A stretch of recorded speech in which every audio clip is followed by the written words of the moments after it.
আর ভোটের মুখে গরম কোচবিহার, এখানেই থেমে নেই। একেবারে তৃণমূলের গাড়িতে ভাঙচুর, তৃণমূলের মিছিলে হামলা, শীতলকুচিতে তৃণমূলের পার্টি অফিসে আগুন, এই সব অভিযোগ বিজেপির বিরুদ্ধে, যদিও তা মানতে নারাজ পদ্ম শিবির।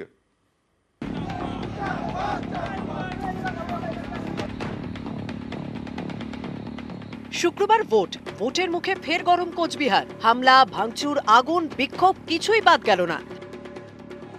বুধবার কোচবিহারে ভেটাগুড়িতে মিছিল করে তৃণমূল। অভিযোগ, তৃণমূলের মিছিলে হামলা চালায় বিজেপি। ইট, পাথর এবং তীর ছোড়া হয়। কয়েকজন তৃণমূল কর্মীকে মারধরও করা হয়।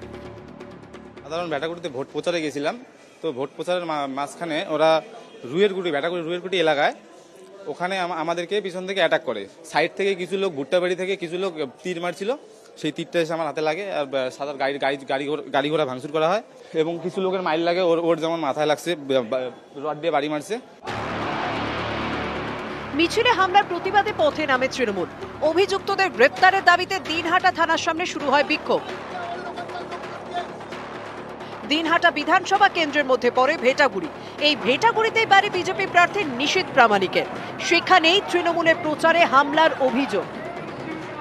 গুন্ডামি করছে বিজেপির লোকেরা, আমাদের দলের লোকেরা ভেটাগুড়িতে প্রচার করতে গেছে, তাদের গাড়ি সেখানে ভাঙচুর করা হয়েছে, তাদের তাড়া করা হয়েছে।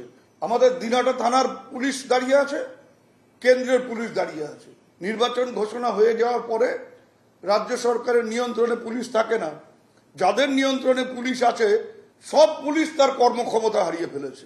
নিজেদের মধ্যে গোষ্ঠী কন্দল, যেহেতু খরগোশ একবার তৃণমূল একবার বিজেপি, একবার তৃণমূল একবার বিজেপি, ওকে ওনার দলের লোক মেনে নিতে পারছে না। তাই এলাকায় গেছিল, নিজেদের মধ্যে কোনো বাগবিতণ্ডা হয়েছে, কাটমানি নিয়ে ওদের লড়াই হয়েছে, এর বাইরে কিছু হয়নি। সম্পূর্ণ মিথ্যে অভিযোগ। নিজেরা সন্ত্রাস করছে, নাম দিচ্ছে বিজেপি। তৃণমূলকে মেরেছি জানি আমি। তৃণমূলের দুই গোষ্ঠীর মধ্যে সংঘর্ষ, কে বুথে বলবে প্রথমে এই নিয়ে শুরু হয়, তারপর একটা পার্টি অফিস নিয়ে ওদের মধ্যে সমস্যা ছিল, পিটিয়ে দিয়েছে ধরে। বিজেপি এখনো মারা শুরু করেনি।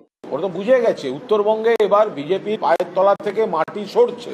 3টে আসন প্রথম পর্যায়ের নির্বাচনে, তিনটে আমরা জিতবো। এবার ওরা বুঝতে পারছে, সেই জন্য মরিয়া হয়ে হামলা, মরিয়া হয়ে কেন্দ্রীয় বাহিনীকে ব্যবহার, মরিয়া হয়ে নাটক, এইসব হচ্ছে। উত্তরের উত্তর কাকে বলে না, এবার বিজেপিকে ভালো করে বুঝে নেবে। মঙ্গলবার রাতে উত্তপ্ত হয় কোচবিহারের শীতলকুচি। অভিযোগ, তৃণমূলের অফিসে আগুন লাগিয়ে দেয় বিজেপি। বিজেপি এই অভিযোগ উড়িয়ে দিয়েছে। নিউজ 18 বাংলা।